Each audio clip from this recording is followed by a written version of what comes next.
Bonjour à toutes et à tous, bienvenue sur la chaîne. Aujourd'hui, j'ai envie de me faire deux petits films. On l'appelle Trinita et on continue de l'appeler Trinita. Alors ce que je vais faire deux petites vidéos, hein, comme je fais de temps en temps. Donc celui-là, je vais le faire après. Donc aujourd'hui, dans cette vidéo-là, on va parler de On l'appelle Trinita. Alors pour moi, c'est quoi? C'est un film que j'ai vu et revu, qui a marqué mon enfance. C'est un western dit spaghetti, un western dit comédie, entre guillemets, parce qu'il faut savoir qu'il y a plusieurs types de western en tant que western. Hein. Il y a le premier western qui est plus sérieux, avec Serge Leone, comme il était une fois dans l'Ouest, Le Bon, la Beauté et le Truand, Pour une poignée de dollars, enfin avec du Clint Eastwood. On a aussi les westerns un peu plus sérieux avec John Wayne. On a vraiment beaucoup de westerns. Tous les westerns des années 50, 60, 70 sont vraiment sérieux. Et est arrivé fin 70, les westerns dits spaghetti un peu plus légers, comme Mon nom est personne, un peu plus sympa, qui changent complètement. Et il y a ceux qui aiment les westerns sérieux et ceux qui aiment ce genre de western. Moi j'aime les deux. Moi j'aime autant les deux, j'ai tout western. Je passe aussi bien un bon moment avec ça qu'avec un T'es une fois dans l'Ouest. Pour moi, il y en a qui vont dire mais t'es complètement fou de comparer T'es une fois dans l'Ouest à celui-là. Ça n'a rien à voir. C'est vraiment deux films différents pour deux publics différents. Mais ça reste du très très bon, pas nanar, mais spaghetti comédie western. Ça, je trouve excellent.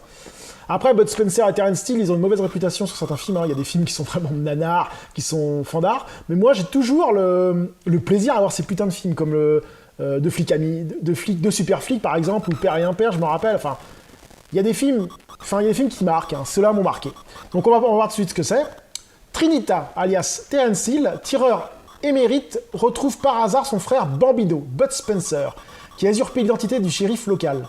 Dans la vallée voisine, les menaces que subissent une communauté de mormons de la part d'un terrible homme d'affaires et de ses hommes de main va obliger les deux frères à venir faire le ménage.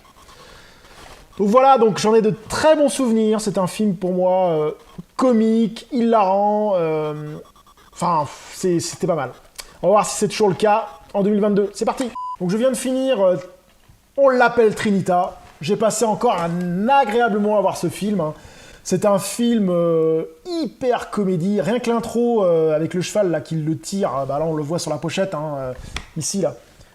Il se fait tirer par le cheval, avec la musique qui va avec. Tout est bien fait dans ce film. Les gueules des mecs, la façon dont c'est tourné, la façon dont c'est filmé.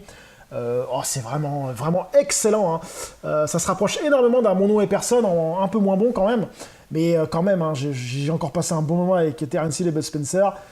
Ça me fait rigoler. Les combats sont des combats à la style cartoon, ils tapent sur la tête et tout. Enfin, les gunfights, c'est pareil, c'est réaliste, mais c'est tellement bon, c'est tellement marrant, c'est un film qui se regarde, qui se voit, revoit, qui est juste énorme. Hein. J'adore ce film, aussi bon que d'autres westerns plus cultes, entre guillemets, mais ça reste un western vraiment sympa, vraiment à voir, quoi. Si vous avez l'occasion, regardez-le, vous allez vous fendre la gueule. Donc c'était On l'appelle Trinita, un très bon western pour moi, comédie. Hein. Donc sur ce, je vais enchaîner sur l'autre On continue l'appeler Trinita, mais ça sera pour la prochaine vidéo. Donc à tout de suite, salut!